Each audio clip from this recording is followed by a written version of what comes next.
of death in this age group. You also need to assess for the presence of psychosocial stressors, which can precipitate depressive symptoms. We need to consider depression if the symptoms are present majority of the time, so most days, and all day, most days. They interfere with the child's psychosocial functioning, and the symptoms are above and beyond what is expected for a child's age and level of development.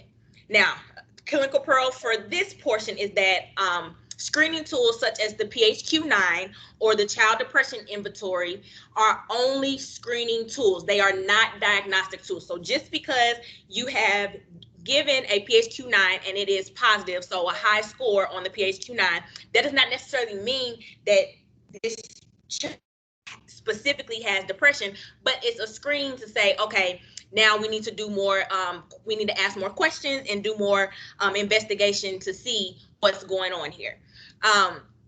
You can use those tools though for to follow treatment outcomes. So say you start a kid on an antidepressant and you want to track how they're progressing, you can give a PHQ-9 at follow-up appointments to see that number decreasing. That's what you should notice. And sometimes that can be helpful because you might have a kid that comes in and said, I'm still depressed, I don't feel no better, there's nothing that's different here. And then you look at the PHQ-9 and you can say, hey, well, actually your PHQ-9 today has a lower score than the one before we started you on medication. So you actually may be doing better than you realize. And that's usually helpful for kids, especially adolescents, to see, because a lot of times they'll just say nothing's better. But then when you're able to show them, at one point your PHQ-9 was this number, but now it's decreased, that helps them know, okay, maybe this is working, and that keeps them wanting to stay engaged with treatment and taking their medication.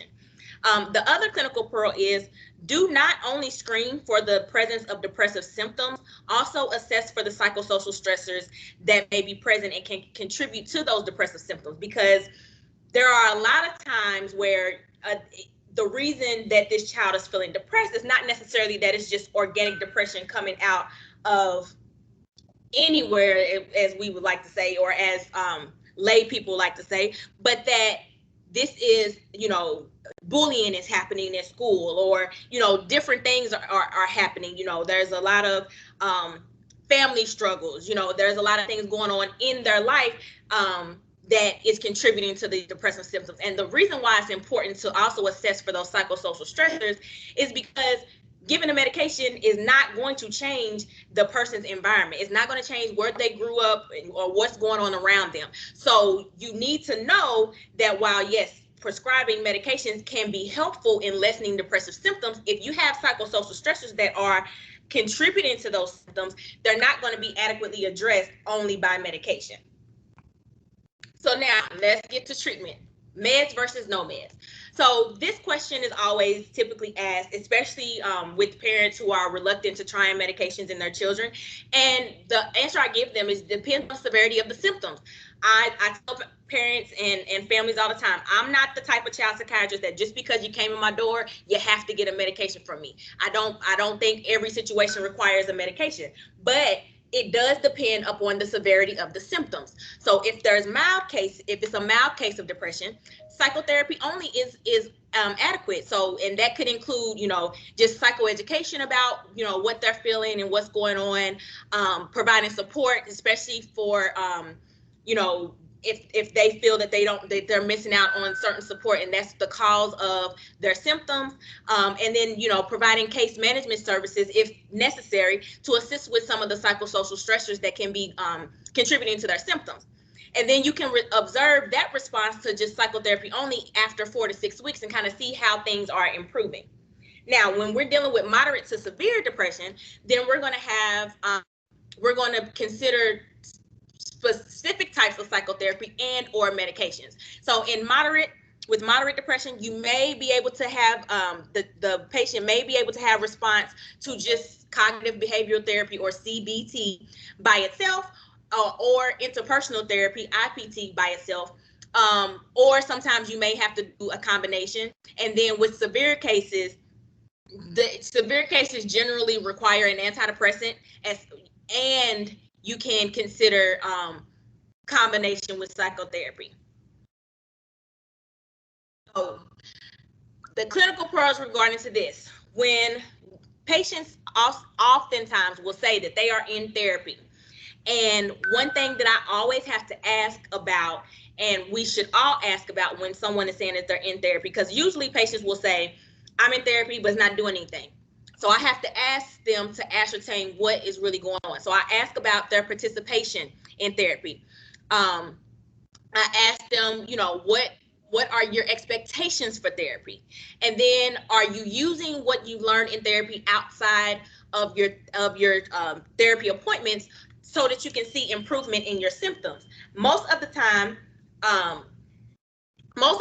patients do not do what they've learned in therapy outside of therapy. And so I have to explain to them, you can't just only have a positive experience in your therapist's office, but then you don't utilize that outside the office, because the issues are not necessarily within that office, but outside the office. So you need to learn to utilize those coping skills, and you need to learn to do things that that will help you deal with your symptoms outside of therapy.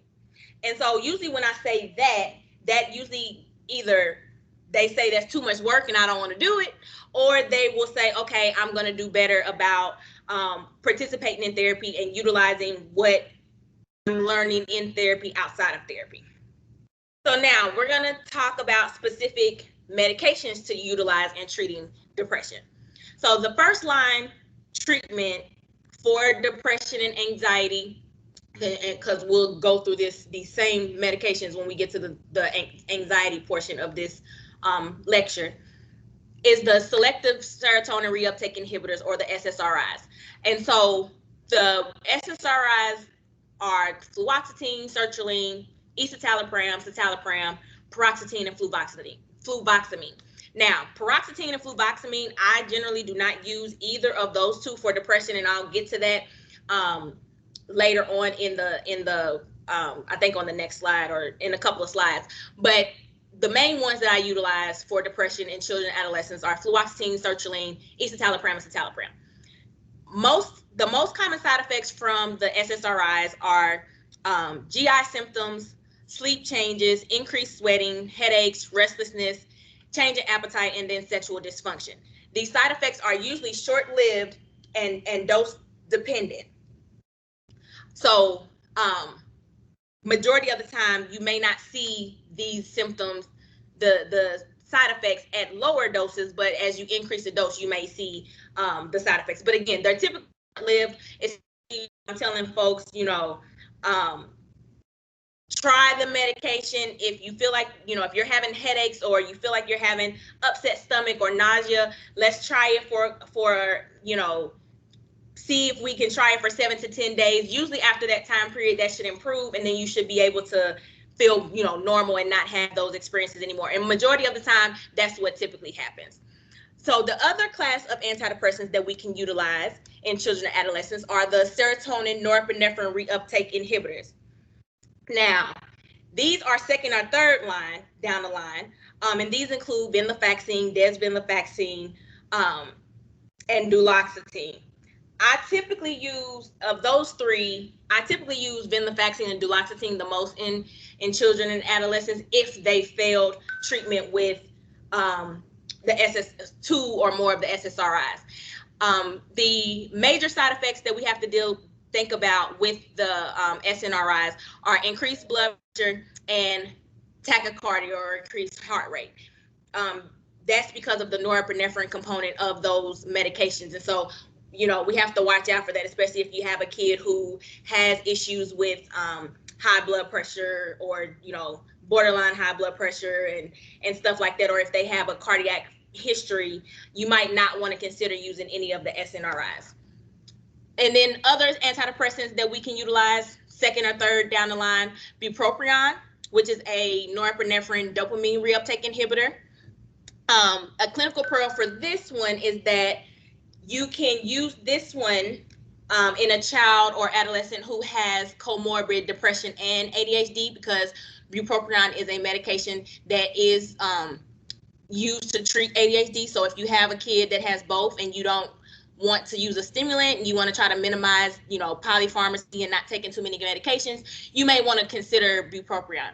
And then mirtazapine, which is a serotonin and adrenergic reuptake blocker, you want to consider that one.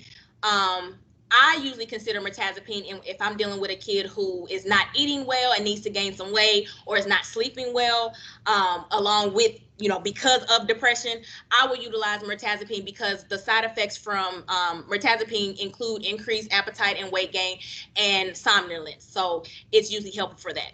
Now, the tricyclic antidepressants, or TCAs, they are great antidepressants. They were, some of the first ones that were out on the market. They, we know that they work, they're tried and true.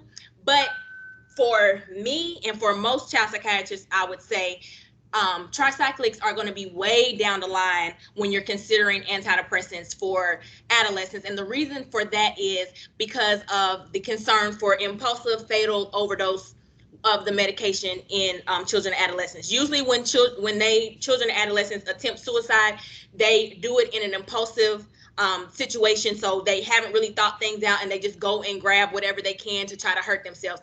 And tricyclic antidepressants can cause cardiac issues to where they can end up dying if they accidentally, impulsively overdose on tricyclics. So I typically stay away from them.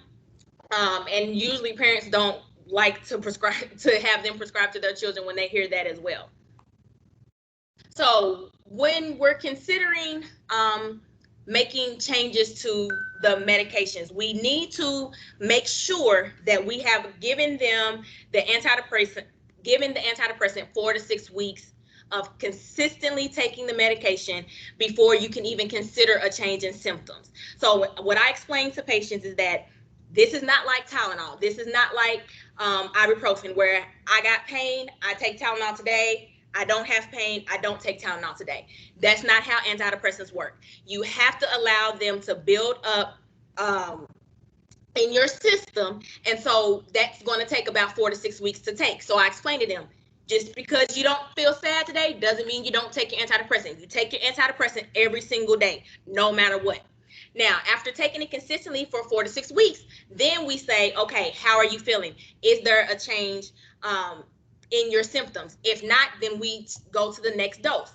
Again, at the next dosing level, we have to wait that 4 to 6 week time period to give it time to reach a steady state in the body. So that 4 to 6 weeks applies to every dose change. Now, these are a lot of clinical pearls that I'm going to talk about dealing with the medication. So when you are treating children and adolescents in general, you start with the SSRI class because they have more tolerable side effect profile. When you are starting the SSRIs or any antidepressant, start low and go slow.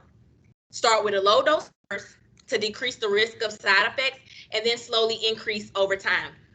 This is helpful because sometimes, if you start the dose too high and you have a kid that ends up developing side effects, they're not going to want to continue taking that medication if they have some kind of severe, I won't say severe, but some kind of uncomfortable side effect to the medication because the dose was started too high, versus if it just had been started at a lower dose and then slowly increased, they might consider staying compliant with the medication. So try to start low and go slow.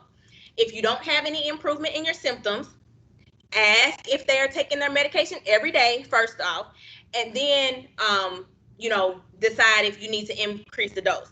Now, depending on the half-life of the antidepressant they are taking, missing just one dose could disrupt the steady state of the medicine. So you have to, when you are explaining that to kids, children, adolescents, and parents, making sure they understand you need to take it every day. Now, with prescribing SSRIs, fluoxetine has the longest half-life of the SSRI antidepressants, and paroxetine, the one I say I don't prescribe that often, has the shortest half-life of antidepressants. So because of this reason, I typically stay away from paroxetine, because missing a dose of paroxetine usually causes withdrawal effects, which feels really, really bad. The patients absolutely hate it, and so they're not going to want to continue taking the medicine if they feel those withdrawal effects. The other issue is that most children and adolescents, unless their parents are really, really good about staying on top of them taking their medicine, they're going to miss a dose. So with paroxetine having such a short half-life, that's why I don't even consider it, because their kids are going to miss a dose. Something is going to happen. It's going to be a hectic morning one day. They're going to miss their dose, and then they'll end up having withdrawal side effects. Now with fluoxetine, I like using that in children and adolescents because, again, it's likely that the children or adolescents are going to miss a dose, but if you miss a dose of fluoxetine because of its very long half-life, they're not going to feel that the effects of missing that one dose, because fluoxetine stays in the body for a very long time. And then when you're dealing with treatment after symptoms remit, you should continue with the antidepressants for at least 6 to 12 months after a remission of symptoms, possibly over a year if the patient had very severe depression prior to the medication.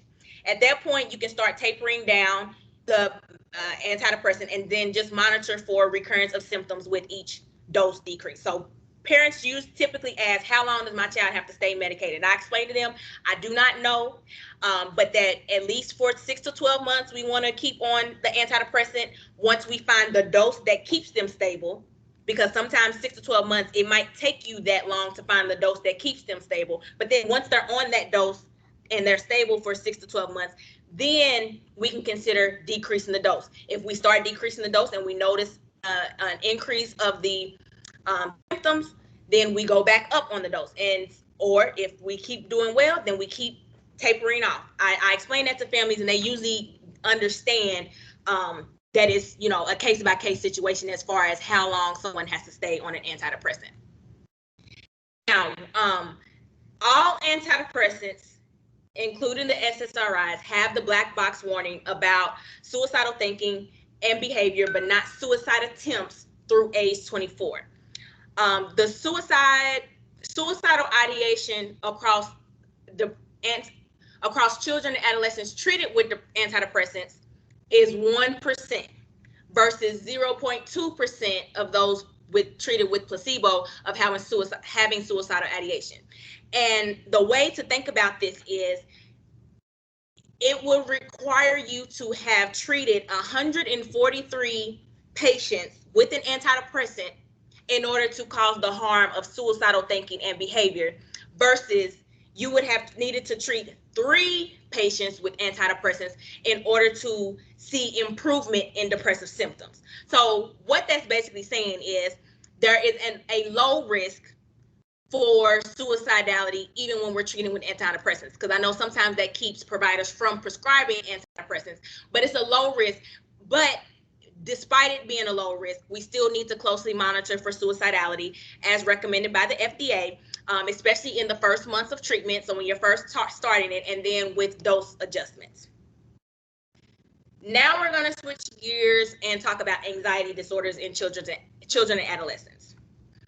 This slide is probably one of my favorite pictures that I give to families to kind of explain that there's different ways that anxiety can present in people, and like this gives everything. It's got struggling to focus and pay attention, having pain like stomach aches and headaches, crying and not able to manage emotion, feeling agitated or angry, avoiding activities, defiance, and other challenging behaviors. So there's a lot that goes into anxiety besides just being worried. So the clinical presentation with anxiety disorders, you usually present with the patients usually present with fear or worry that they do not recognize as irrational. They typically complain of somatic complaints. Usually you'll have a kid who's always complaining about stomach aches, and they may have even had a lot of gastroenterology appointments, and trying to look for the cause of this abdominal pain, and you can't find it because it's related to anxiety. Or you can have a lot of headaches, and so you might be seeing a neurologist trying to help with headaches. Crying, irritability, and anger outbursts can be misunderstood as defiance when actually the child is trying to express their feelings of anxiety. I've had a kiddo that I saw who was acting out, hitting mom, all kinds of aggressive behaviors, and the primary care doctor has started him on a stimulant medication, which is used for ADHD, and that actually made the kid's symptoms worse. And come to find out, it was actually anxiety. He had separation anxiety and didn't want to leave his mom at all, ever. And so that's what was causing the problem. So we switched his medicines, tried some fluoxetine, and his behaviors improved beautifully. He stopped hitting mom, and it was a beautiful show of, you know, misunderstanding defiant behaviors. Now, clinical pearl. Fear and worry is very normal and common throughout the different stages of childhood. So when you are assessing for anxiety disorders, you need to distinguish if these are developmentally appropriate or are they causing functional impairment. And then the context of which when the anxiety symptoms arise is very, very important for the diagnosis of anxiety disorders. So we're going to go through several of them that are in the DSM-5. Separation anxiety. Now, it's normal to have separation anxiety from 6 months to 20 months, but that usually ends by 2 years old. When you have a child who presents older than 2 that has significant fear and distress when separating from home or caregivers, they may worry about their parents' safety or health when separated. They may have trouble sleeping alone. They may refuse to go to school, and they may also report somatic complaints. With specific phobias, that is the fear of a specific object or situation that causes extreme distress or impairment related to that specific stimulus. So you can have the specific phobia to one or more things. So most common, people think of arachnophobia, so the fear of spiders, but you can have, you know, fear of heights, fear of any kind of insect. You can have fear of just being, you know, injections, fear of seeing blood, just all kind of specific phobias that you can have. Generalized anxiety disorder, on the other hand, is chronic excessive worry in different areas of life and it causes and that the patient has trouble controlling that worry. The worry is present majority of the time, and the worries are not limited to a specific object or situation. You can have social phobia, which is anxiety in one or more social settings or performance situations, and it's usually due to the fear of social scrutiny or doing something embarrassing in front of others. So this may present as, you know, a parent may tell you that your kid doesn't answer questions in class, they don't read out loud in class, they don't talk to anyone else, or they don't even attend social situations or settings. You can also have selective mutism, which is a consistent failure to speak in specific social situations where speaking is expected despite speaking in other situations such as at home. So you may have a kid who every time they're outside of the house, they don't talk, they can't order their own food at a restaurant, they can't go in a store and purchase something and talk to the clerk at the counter, anything like that. But they talk up a storm at home. And then you can have agoraphobia, which is the excessive fear or worry about being in situations in which the individual may not be able to escape. And this can occur with or without panic disorder. And then panic disorder is the disorder of recurrent unexpected episodes of intense fear. And then the patients have a fear that these panic attacks will recur, and they end up developing avoidance of specific settings if they've had multiple panic attacks within those settings. You have to have 4 or more of those symptoms. I'm not going to read them all, but you have to have 4 or more of those that occurred during the panic attack in order to diagnose a panic attack, and then you diagnose panic disorder. Now, people can have panic attacks without having panic disorder. So it's that recurrent and intense unexpected episodes of fear, and you have the fear of recurrent panic attacks is what prompts you to get diagnosed with a panic disorder. But you can have panic attacks in the context of all the other anxiety disorders that I've mentioned. That's not panic disorder. Now, with screening and assessing for anxiety disorders, it is recommended that anxiety disorders you should screen for anxiety disorders during the first mental health assessment visit because of the high prevalence of anxiety disorders among children and adolescents. Early identification can facilitate early intervention. You can utilize different tools to help with that screening. So the SCARED, which is the Screen for Child Anxiety Related Emotional Disorders. You can use the GAD-7. You can use the SCAS, which is the Spence Children Anxiety Scale. And you can utilize, if you have a preschool age child, the preschool anxiety scale, the parent version, to help with assess screening for anxiety. These are all available online for free, and some of these we actually include in your welcome packet for the CPAN program if you are enrolled in CPAN. Now, again, the clinical pearls, again, these tools are only for screening and not diagnostic, so you will still need to do a thorough evaluation to further assess the symptoms. In that diagnostic evaluation, you identify what symptoms are present, what combination of symptoms you have, the symptom frequency, the severity, onset, and duration of those symptoms, and then you assess the degree of associated distress and functional impairment associated with that, and you look into, is this something that is a deviation from what is developmentally normal? And you also look for physical signs as well.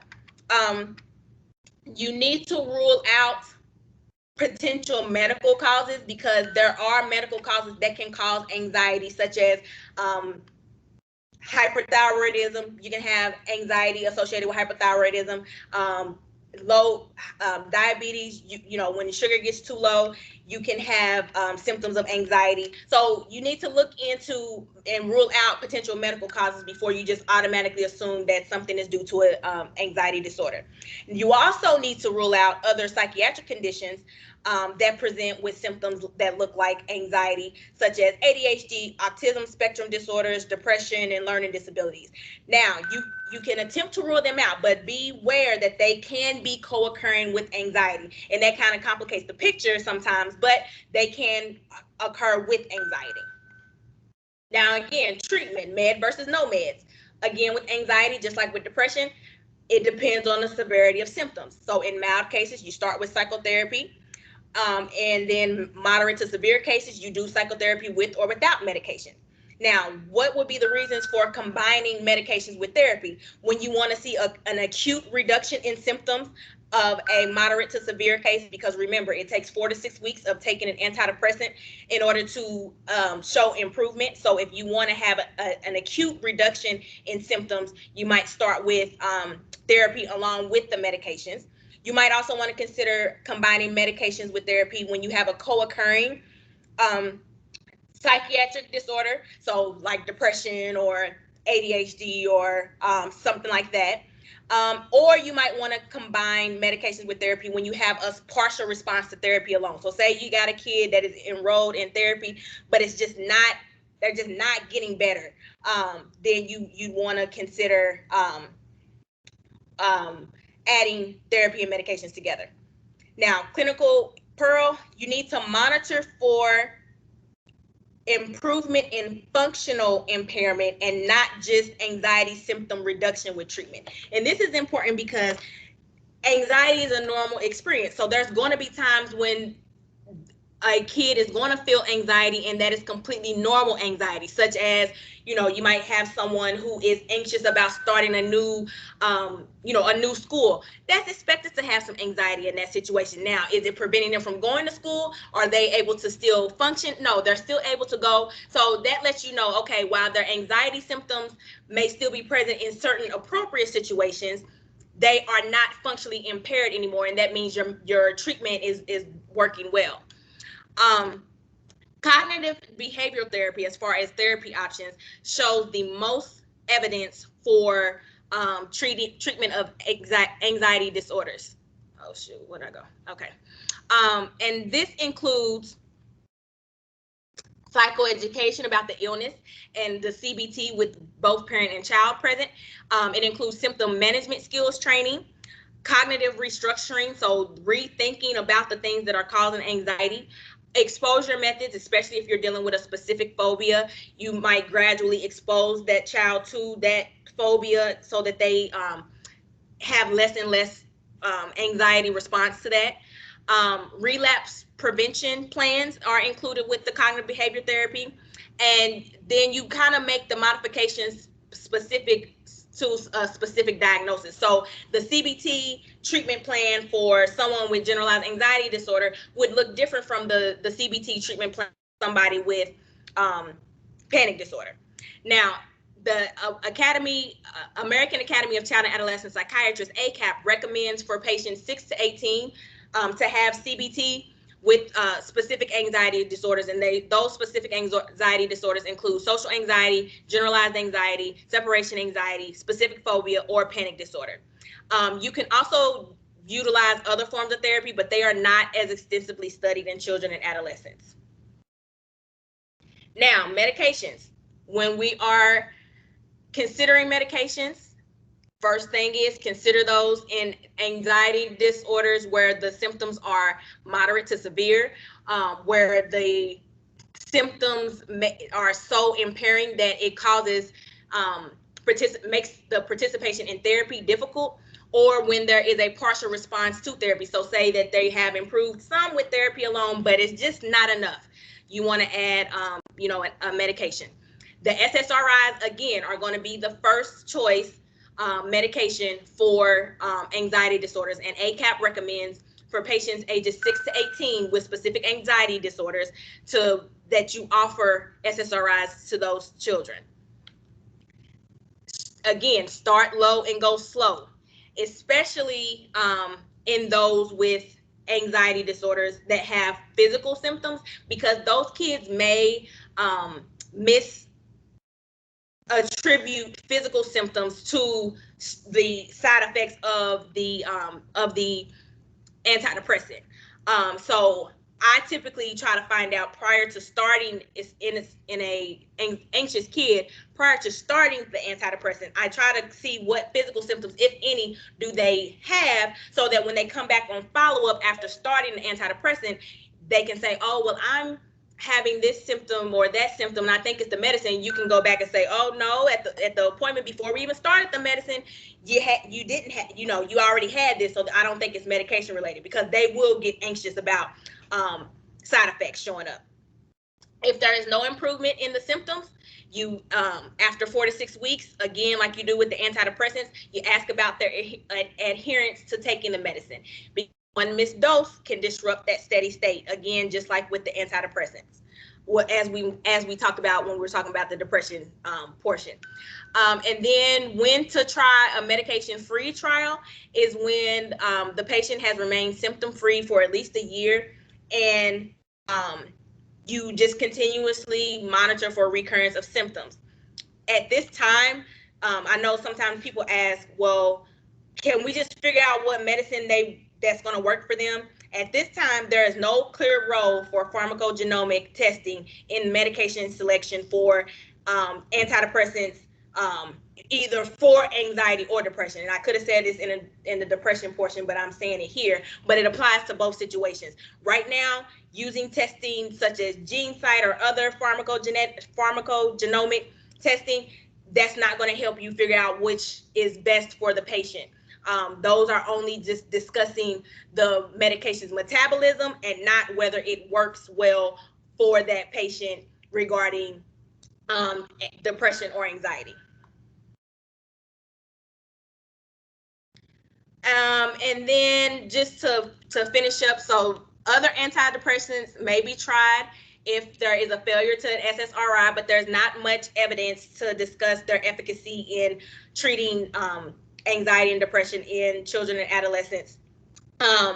Benzodiazepines have not been shown to have efficacy in controlled trials for anxiety disorders in children and adolescents.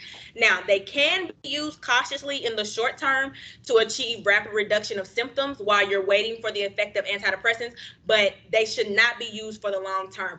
I typically stay away from benzos unless I'm positively, absolutely have tried everything else for the short term and nothing else works. But I typically do not prescribe benzos just because of the addictive potential with benzos, and it's so difficult to get patients to wean off of benzos that I just don't even start. I just try not to even start them. Now, buspirone is a well-tolerated medication that can be used for generalized anxiety, but there are no controlled trials for this. You can still utilize it though, and I use a lot of buspirone, usually in combination with the SSRIs, because usually they're getting some effect from the SSRI, but not a lot. So I'll add buspirone to their treatment plan. And with adolescents, you can use 5 to 30 milligrams twice a day.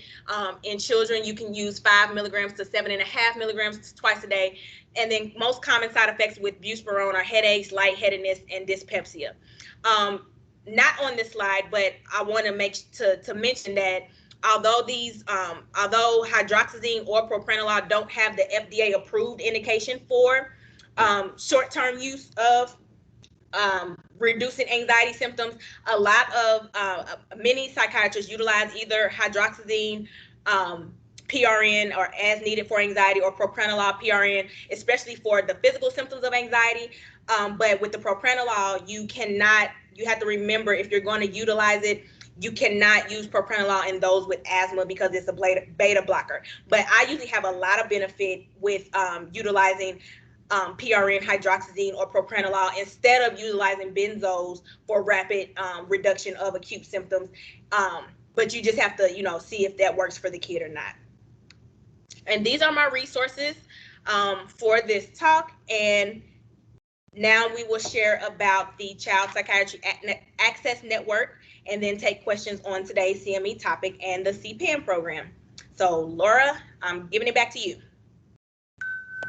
All right, thank you very much. I'm going to have Elizabeth take over the chat, and I'm just going to do a real quick overview for those individuals who are not familiar with CPAN, and then we'll get to the questions. And Dr. Johnson, we do have a fair number of questions. All right, and Dr. Johnson, can you see my main slide? I do not see it. Now I do. Okay, great. So I'm just going to spend just a couple of minutes talking a little bit about CPAN for those of you that are familiar with it. Just as the backstory, understanding that this the funding for CPAN was provided through the Texas legislature in 2019. And so towards the end of 2019 and into 2020, the Texas legislature funded the Texas Child Mental Health Care Consortium, which was challenged with identifying programs that are evidence-based to serve the children and adolescents in Texas with mental health care needs. They understood that the increasing rates of depression, anxiety, suicide, as well as the school shootings was really evidence of what was going on within our families, and we needed to do something to positively impact that. And so they did so through funding Senate Bill 11, which was, as you can see here, and I'm not going to drain this slide, but it was the funding that provided $90 million to impact children's mental health care in a positive way. The 12 hubs for CPAN were developed in 12 health-related institutions. And so you can think of those as kind of like medical schools. All 254 counties across the state are covered by these hubs, each being a specific region that has each its own flavor, as well as sets of resources. Each CPAN has a team of psychiatrists and therapists that assist PCPs with identification and treatment recommendations for mental health care needs. We really use a biopsychosocial approach for the children and adolescents that we are supporting through you, and that aids in you being able to meet the needs of those mild to moderate mental health needs right within your practice. Why is this important? Well, frankly, we just don't have enough children and adolescent psychiatrists across the state of Texas, and we don't have enough across the country. So what the consortium needed to do was to find a way to support you, because you are supporting the children. Three-quarters of the children that are seen with mental health needs are actually seen in the PCP's office. So as PCPs, you need to have that support to be able to provide that care. If it's a severe care that's needed, we can help be that bridge for that care until we can help you get that child into a child psychiatrist or more in-depth care and need. This is our team. I'm not going to drain this slide, but you can see we have 3 child psychiatrists, Dr. Blood, Dr. Johnson, who you've already met, and Dr. Kerr. We have Elizabeth and Wiley that are our support and care coordination team. They are both therapists and will work directly with you or your referral team in identifying resources such as therapists, residential, inpatient, and community resources as they are needed. We have a really focused strategy, which is really about the consultation. As a CPAN hub, we provide a real-time prompt response and consultation if you call into our team. We have a turnaround time of less than 30 minutes, but approximately 5.5 minutes. If you call, talk with Elizabeth or Wiley, and then ask for a call back right away, you're going to get a call back typically right now on average about 5.5 minutes. You can also request a time for us to call you back as that's convenient for you. We have office hours from 8 to 5 Monday through Friday, excluding institutional holidays. We also work with not only the medication management and complex cases with our psychiatrists, we'll also provide you some support on evidence-based alternatives to medications, assessments and safety and behavioral health planning, and the care coordination, which is what Wiley and Elizabeth do. There is no limit to the number of calls that you can make to our team. We will support you as many times as needed to be able to help that child to the highest level of functioning possible. Just real quick, Wiley, we just give them a heads up on how to utilize our services, and then we're going to get into questions. Sure. So the main number for CPAN, and it is specific to area. So the Tyler CPAN covers 25 counties, and you can contact us here in Tyler at 888-901-CPAN or 2726. And if you're listening by phone, the number again is 888-901-2726. And then if you're in the Tyler area, you'll press 1 and then press 3, and you'll reach me or Elizabeth. And again, just reiterating what Laura had mentioned, we'll take some information from you and get you enrolled. And you can also enroll by email, and that email address is cpaninfo@uthct.edu. And we can put that in the chat also. But if you're listening by phone, again, it's by email, cpaninfo@uthct.edu. And again, Monday through Friday, 8 to 5, we're here. I think the only times we'll be closed will be the institutional holidays, the next one being Memorial Day. But please just reach out to us and contact us, and we'll be happy to enroll you and talk to you more about services if that's needed. Thanks, Wiley. Appreciate it. So I'm going to end the presentation right here. I'm going to pull up the chat that I have. There were a number of different questions that were on here. I'm going to start right at the top, Dr. Johnson. And then at the top of the hour, I will go ahead and show the QR code, but we'll continue answering questions as long as folks want to stay on. So my first question, I believe, was from Dr. Fernandez. Do you feel it is necessary to start CBT before starting medication? And that was with the depression section, Dr. Johnson. So that it depends on the severity of the symptoms. If they are, more mild, just, down all the time, but it's not to the point of significantly impairing them, but it's enough to where you're noticing that, hey, something is going on here, then, instead of starting an antidepressant, you may want to just start with CBT first and see how CBT works. But again, it really depends on how severe the symptoms are. Great, thank you. Next question I have is from Dr. Neff. Since PHQ-9 is not a diagnostic tool, how do you recommend diagnosing depression and the different degrees of depression, mild, moderate, and severe? Well, that comes with the thorough evaluation that you're going to do with asking, more questions, getting more detailed information. Basically, the PHQ-9 is giving you a glimpse of the symptoms that they feel are present, and the severity that they feel that those symptoms, the level of severity they feel that those symptoms are. And so you have to just kind of sometimes what I do is I'll just take the PHQ-9 and I'll go through each of the questions, especially the ones that they scored really high, and ask them to kind of explain to me and describe to me more what they mean. Because sometimes they can say, they'll go down, like sometimes you can have a kid who will just go down and say everything is just horrible and the highest severity. But then when you ask them questions about, well, can you explain to me, what do you mean by this? You say that you have this all the time. Can you explain like what's really going on with that? So it's you use the PHQ-9 to determine, okay, do I need to ask further questions and to see what's going on? All right, another question. Venlafaxine, which Effexor, is not approved for peds. Is that correct? Yes, it's not FDA approved for peds, but we utilize it a lot.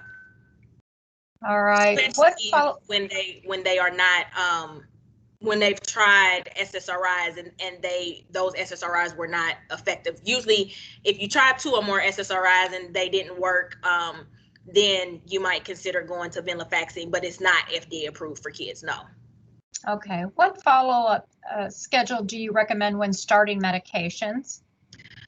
So according to the FDA, what they want you to do is when you start an antidepressant, you have a follow-up every week.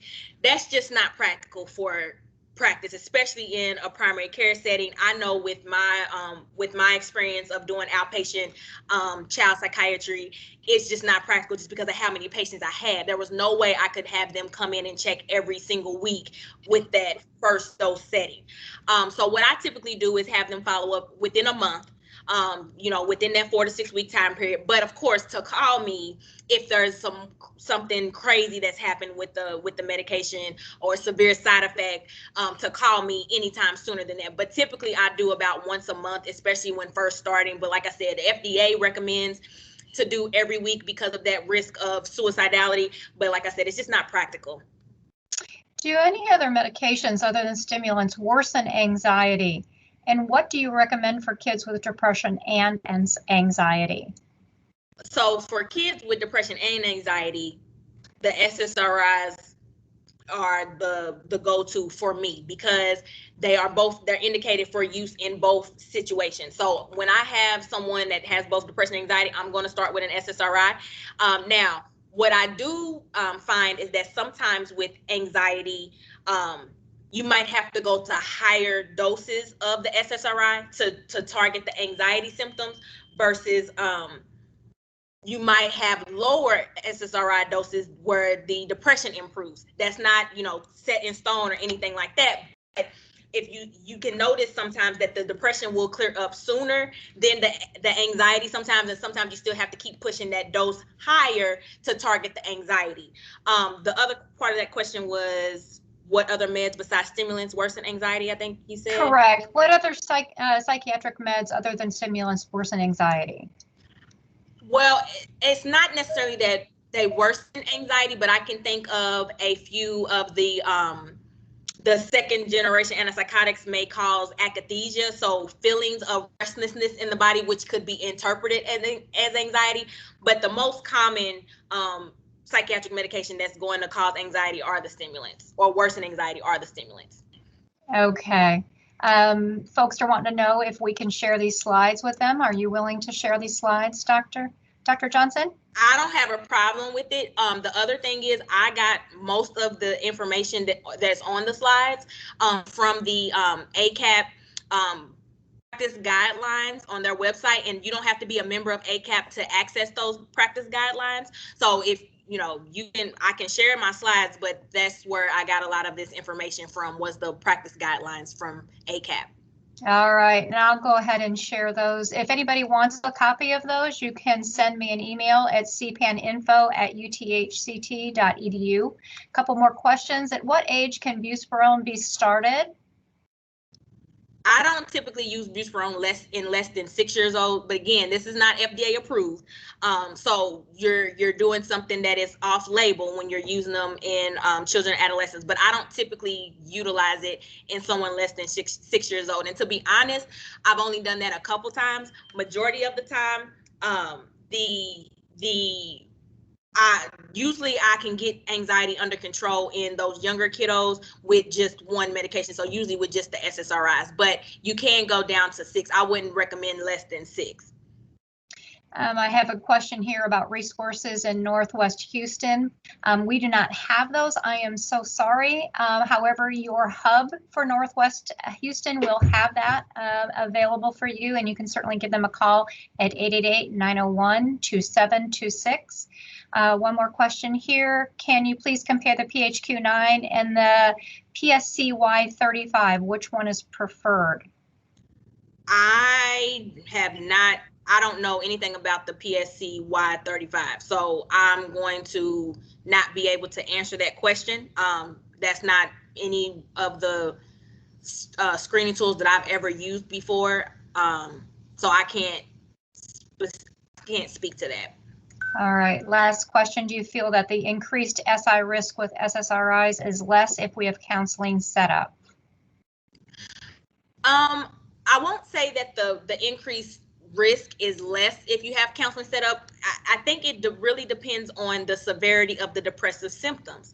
And so that's why you got to take that increased suicidal ideation risk with a grain of salt, because you got to think about it. If a kid has severe depression, 9 times out of 10, they probably have suicidal thoughts and suicidal ideation. And so saying that the medication has increased it, or had any effect on it is kind of hard to ascertain with the starting of an SSRI or any antidepressant. So I think definitely and because that child likely has severe symptoms, they probably should be enrolled in therapy and medication management at the same time to help with offsetting those symptoms. So I'm not going to necessarily say that it is less, but that it's dependent upon the severity. And usually when you have depression so severe to the point of you starting medication, they already usually have suicidal ideation. So having them in counseling along with starting the medication is very helpful. All right, excellent. Thank you very much, Dr. Johnson. We appreciate your time and your expertise. Folks, you'll see on your screen, or at least you should, let me know if you don't see it, I have a QR code that will get you access to today's CE credit. And then Stephanie was gracious enough to post the link in the chat. Thank you for Stephanie. If you can't get to the QR code, there is a link available. If you have any questions, please do reach out. We would love to serve you. Share with your friends across Texas that are PCPs about the CPAN program. We will be bringing you another CPAN offering on the 7th of April, another Clinical Pearls, this one on ADHD. Look forward to serving you then. Have a great day, and please utilize your CPAN program in your region. Have a good one. Bye-bye.